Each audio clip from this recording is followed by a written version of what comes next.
आप लोगों से कुछ सवाल पूछना चाहता हूँ मैं। आप लोग पढ़े लिखे हैं, ये बताइए, जब कहीं दंगा फसाद होता है तो उसमें किसका घर जलता है, कौन मरता है, और दंगे क्यों होते हैं? क्या आप जानते हैं आजकल वर्तमान हालात ये है, जिस तरह से नफरत का माहौल है चारों तरफ, इसको कौन फैला रहा है? इसमें कोई एक शामिल है क्या? जरा दिमाग से सोचिए। ऐसा करने वाले जिन लोगों का इसके पीछे मजबूत हाथ है, उनके बच्चे भी इसमें शामिल हैं क्या? नहीं। एक सबसे बड़ी सोचने वाली बात है कि जो भी नेता, मंत्री, मुख्यमंत्री, प्रधानमंत्री या कोई भी मंत्री है, ये सब बवाल अपने वोट के फायदे के लिए करवाते हैं। उनके बच्चे, उनके लागे लगाए नात रिश्तेदार भी उसमें शामिल नहीं होते हैं। उनके बच्चे अपनी भविष्य बनाने के लिए विदेशों में पढ़ाई कर रहे हैं। समझ रहे हो? दूसरी एक बड़ी कड़वी सच्चाई है, किसी भी धर्म और समुदाय वाले जो गरीब लोग हैं, बिल्कुल मिडिल तबके के भी नीचे के, धर्म संभालने की, धर्म संकट में है, उसे रक्षा करने की जिम्मेदारी सिर्फ उन्हीं की है। समझ रहे हो? मतलब उन्हीं लोगों ने ले रखा है। मैं नहीं कहता हूं कि नहीं करना चाहिए, हर किसी को अपने धर्म का जो है पालन करना चाहिए, रक्षा करना चाहिए, ठीक है, अच्छी बात है। लेकिन अगर आप देखोगे कोई प्रकार का धार्मिक जुलूस है या कोई प्रकार का आयोजन है, तो उसमें जो बहुत अच्छी कैटेगरी के लोग हैं, अच्छे पैसे वाले लोग हैं, उनके बच्चे उसमें नहीं जाते हैं। ठीक है? चाहे वो कांवड़ यात्रा हो, चाहे वो जुलूस हो, वो क्या बोलते हैं, मतलब जो मस्जिद वाला जो लोग मुहर्रम पे निकालते हैं, या मतलब किसी भी धर्म समुदाय का हो, मुझे ज़्यादा पता नहीं हर और दूसरे धर्म के बारे में, तो मतलब समझ रहे हो ऐसा होता है कि नहीं? सोचिए जरा। यहाँ कार्यकर्ता एक दूसरे का मर्डर कर देते हैं। कोई भी राजनीति पार्टी वाले हो, देखिए हर जगह आजकल हो रहा है वही, है ना? अभी एक जो वीडियो आया था ट्रेन में 4 लोगों का मर्डर का, उसमें देखिए वो क्या कहता हुआ बंदा सुनाई पड़ रहा है कि फलाने को वोट देना है अगर देश में रहना है। समझ रहे हो क्या कहा होगा? सोच सकते हो। मतलब मेरा कहने का ये समझो भाई, देखिए आप पढ़े लिखे लोग हैं, इसमें नफरत से देश नहीं चलने वाला है। समझिए, बहुत ही गंभीर मुद्दा है। मेरे मन में ऐसा विचार आया कि मैं भी अपने मन की बात कहूँ। आप लोग बताइए, आपके जो है क्या कहना है वैसे। और दूसरा एक सवाल, मीडिया देखिए, मीडिया जानते हो मीडिया क्या कर रहा है? अभी हाल ही का टॉपिक ले लो, पीछे बैक करके चलो और देखो अभी प्रेजेंट टाइम में मीडिया पर क्या चल रहा है। अंजू भाग गई पाकिस्तान। अब अंजू का उस लड़के के साथ वहां क्या चल रहा है, अंजू को क्या मिला, कौन सा गिफ्ट मिला, किसने कपड़ा दिया, किसने उसे क्या दिया, हर एक चीज की एक एक पल पल की खबर आपको दिखाई जा रही है। एक चीज जानते हो, सिर्फ 2 मिनट का वीडियो होता है, उसको जोड़ जोड़ के उसको बनाया जाता है 150 मिनट का, और फिर उसी को सॉफ्टवेयर के माध्यम से लाइव किया जाता है। सब मैं करना जानता हूं, मैं भी जानता हूं कैसे लाइव होता है। समझ रहे हो? उसमें क्या होता है, नई नई जनता देखती है। ऐसा नहीं कोई जनता न्यूज 2 घंटे 4 घंटे देखेगी, नहीं, 2 मिनट 4 मिनट देखा, फिर अगला कोई देखेगा, फिर अगला देखेगा, वो कंटिन्यू चलता रहे, बस इनकी ये कोशिश होती है। समझ रहे हो? अंजू के पीछे कौन सा न्यूज था इसके पहले? सीमा हैदर भाग के आई थी पाकिस्तान से, उसका हर पल की खबर है। इंटरव्यू ले रहे हैं मीडिया वाले बड़े बड़े जाकर के, जैसे लग रहा है प्रधानमंत्री हो गई, वो राष्ट्रपति हो गई। मुद्दे की बात बताओ, क्यों भागी, कैसे भागी, कहाँ रही, उस होटल में जाके छानबीन कर रहे हैं, यहाँ पर रुकी थी। समझ रहे हो? क्या किया यहाँ पर, कैसे क्या किया, शादी कब किया, क्यों किया, मतलब अब इससे ज्यादा मैं कितना नीचे गिर के बताऊं तुम्हें? समझ रहे हो? अब अगर इनकी बस चले तो भाग के आई है, जो कुछ भी हो रहा होगा सब एक रिकॉर्ड कर ले, लेकिन कर नहीं पाते वो लोग, नहीं करने देते होंगे रात रात में, है ना? समझ रहे हो? उसके पहले क्या खबर थी, ज्योति मौर्य, आलोक मौर्य। भाई साहब, ये जो मैं मुद्दे बता रहा हूं, ये मीडिया पे 24 घंटे लाइव होते हैं, 24/7। फिर दूसरी कोई खबर बीच में नहीं आती है। क्यों ऐसा किया जा रहा है? क्या इस देश में यही मुद्दा है, यही मेन पॉइंट है कि कुछ ऐसे मुद्दे चलाओ जिसपे लोग भ्रमित रहें, लोग होश में आने ही ना पाए? समझ रहे हो? बताओ। कहते हैं ना वो शायरी, याद है आपको, लगेगी आग जब तो आएंगे कई घर जद में, यहां सिर्फ हमारा मकान थोड़ी है। जिस हिसाब से सिस्टम बर्बाद हो रहा है ना, जो लोग सोच रहे हैं कि हमारी तो चल रही दाल रोटी, बहुत जल्दी बंद होने वाली। ये जो सिस्टम चल रहा है एक दूसरे से जुड़ के ही चलता है।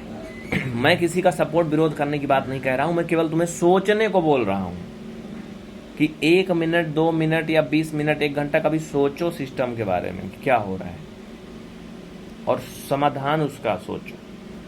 ऐसा नहीं है, लोग यही कहते हैं ना हमारे करने से का हो जाएगा, है ना। आजकल लोगों की जो है मानसिकता है, गांव में भी मैं देखा हूँ, शहर में ऐसे ही कुछ भी अगर हो रहा है, मान लो गांव में मतलब कि ट्रांसफार्मर जल गया, केबलें कट गई, तो अगर हम ही लोग आगे चले तो मम्मी लोग कहती हैं का तोहिन का दिक्कत यह है, दिक्कत तो सबका है ना।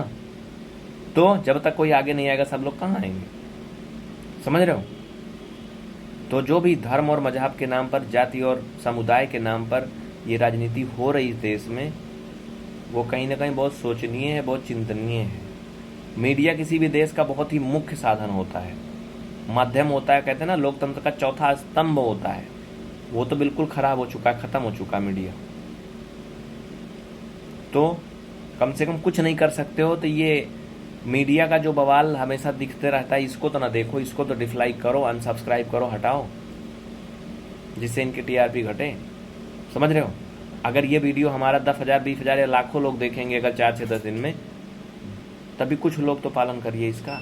जरा सोचिए, मैं नहीं कहता आप जिसके भी समर्थक सपोर्टक हैं, जो भी आप रहिए, जो आपका मन करे वो करिए, लेकिन सोचिए थोड़ा कि क्या परिणाम होने वाला है, चाहे वो कहीं की भी घटना हो। और सबसे बड़ी बात ये, जब चुनाव कहीं आता है नजदीक, तभी ऐसा क्यों होता है, बताइए ऐसा क्यों होता है सिर्फ चुनाव के आसपास में। और चुनाव में जिसका फायदा होने वाला है, कोई भी जीतेगा, कोई भी पार्टी जीतेगी, क्या उनके बच्चे भी इस माहौल में शामिल होते हैं? नहीं होते हैं।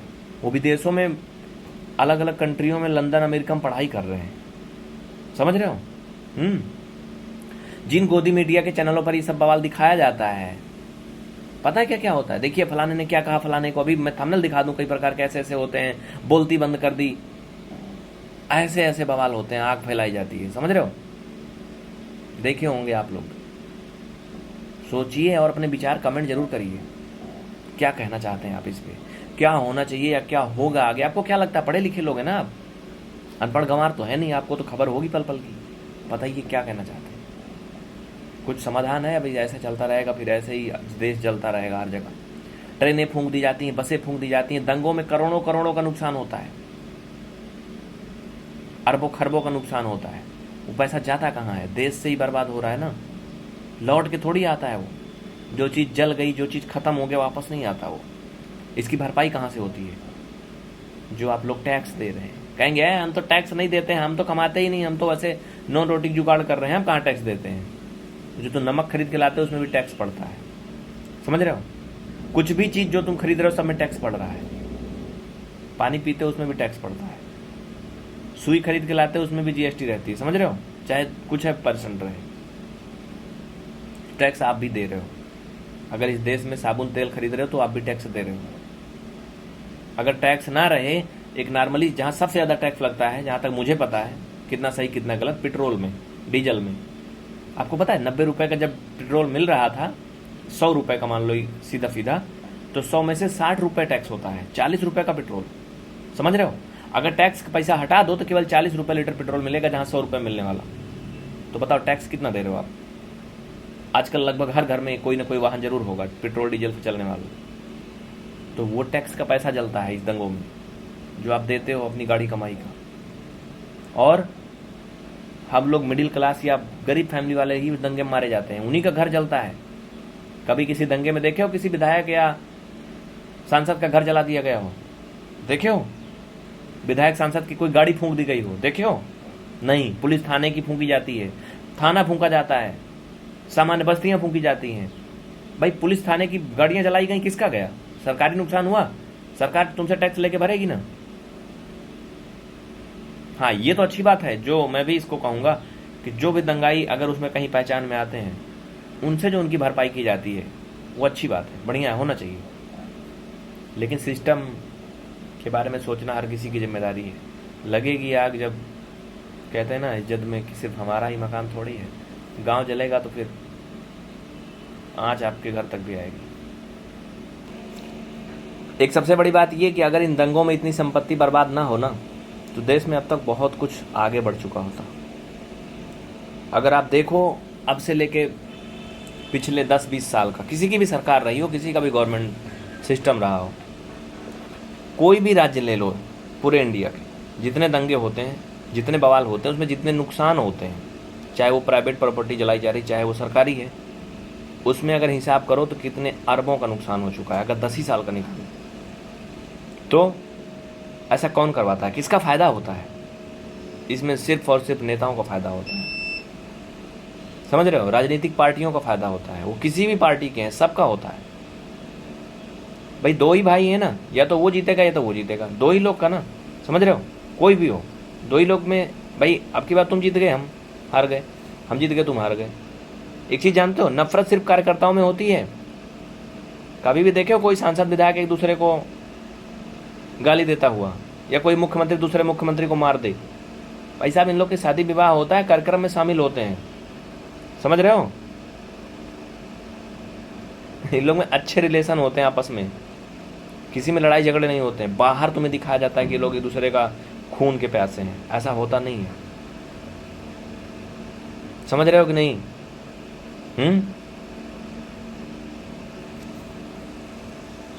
यूपी सरकार की अगर बात करिए, अखिलेश योगी जी की बुराई करते हैं, योगी जी अखिलेश जी की करते हैं कैमरा के सामने, समझ रहे हो?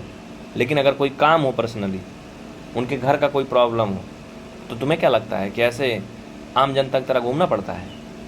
नहीं पड़ता है, डायरेक्ट फ़ोन करते हैं, समझ रहे हो? सब समाधान होता है, सिर्फ कैमरे के सामने तुमको चूतिया बनाया जाता है, जिसे समझ रहे हो? बस ये सिस्टम है। कैमरे के सामने जो तुम्हें दिखता है वैसा होता नहीं है। सोचिए, आपके बच्चे, आपका भविष्य कहाँ जाएगा ऐसे?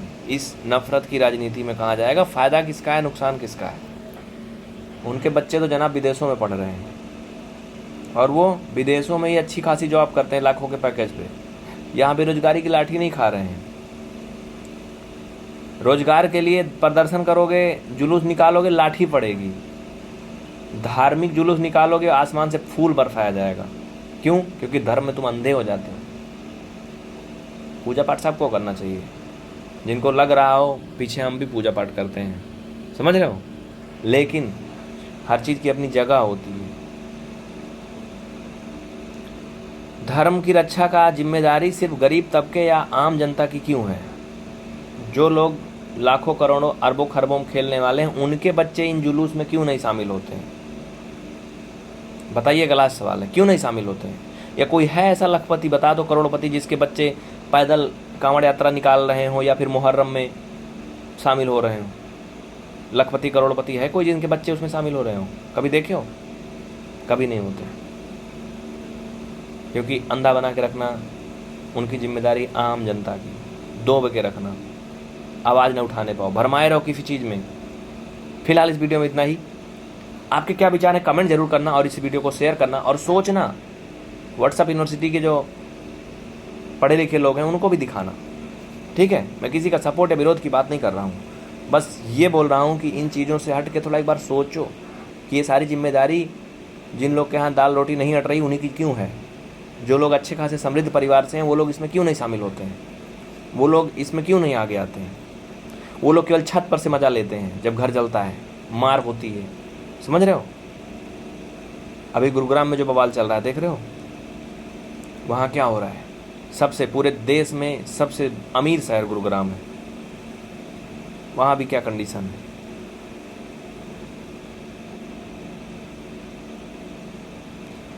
कमेंट जरूर करना अपने विचार, और हाँ, अगर अच्छा लगा तो लाइक करना और वीडियो को शेयर करना।